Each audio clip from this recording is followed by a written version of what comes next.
हक़ मौजूद दोस्तों, काफ़ी वक़्त खां इहो ख़्यालु हो त काफ़ी सारियूं अहिड़ियूं शयूं ऐं ॻाल्हियूं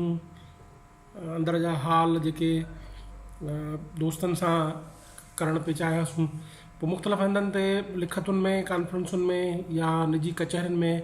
त उहे ॻाल्हियूं कंदा आहियूं। पर कलेक्टिव सेंस में जेके इज्तमाही तौर ते दोस्त हुअं उन्हनि सां मेल मुलाक़ात नथी थिए या उहे कॉन्फ्रेंसुनि में या निजी कचहरियुनि में सभई शरीक नथा थी सघनि, त उन्हनि जे लाइ नओं जेको असां हीउ चैनल शुरू कयो आहे,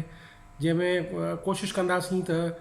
पाण इन ते वक़्तनि फ़वक़्तनि मुख़्तलिफ़ मौज़ूअनि ते कचहरियूं रखूं दोस्तनि सां, या जेके वरी कचहरियूं असांजियूं थियनि थियूं मुख़्तलिफ़ हंधनि ते दोस्तनि सां, उनखे रिकॉर्ड करे उनजो रिकॉर्ड इन ते रखूं, या जेके मुख़्तलिफ़ अहिड़ा थाक जिन ते वञणु थिए थो त उहे समूरनि दोस्तनि सां शेयर कयूं। मौसीक़ी जा मुख़्तलिफ़ आइटम्स आहिनि, एल्बम्स आहिनि जेके पर्सनली असांखे वणनि था या चाहियूं था त सभई दोस्त उहे ॿुधनि, या मुख़्तलिफ़ अहिड़ा हंधि दिमाग़ सिंध जा जिते सभु दोस्त नथा पहुची सघनि ऐं नेट ते बि उन्हनि जो कोई जोॻो मालूमाती रिकॉर्ड अवेलेबल न आहे, त कोशिशि कबी त असां हिन चैनल ते उहो रिकॉर्ड रखूं। या हिकिड़ी नंढड़ी कोशिशि आहे जंहिंमें अगरि समूरनि दोस्तनि जो साथ रहियो त असां ज़रूरु कामयाबु थींदासीं। ऐं आउं समूरनि दोस्तनि खे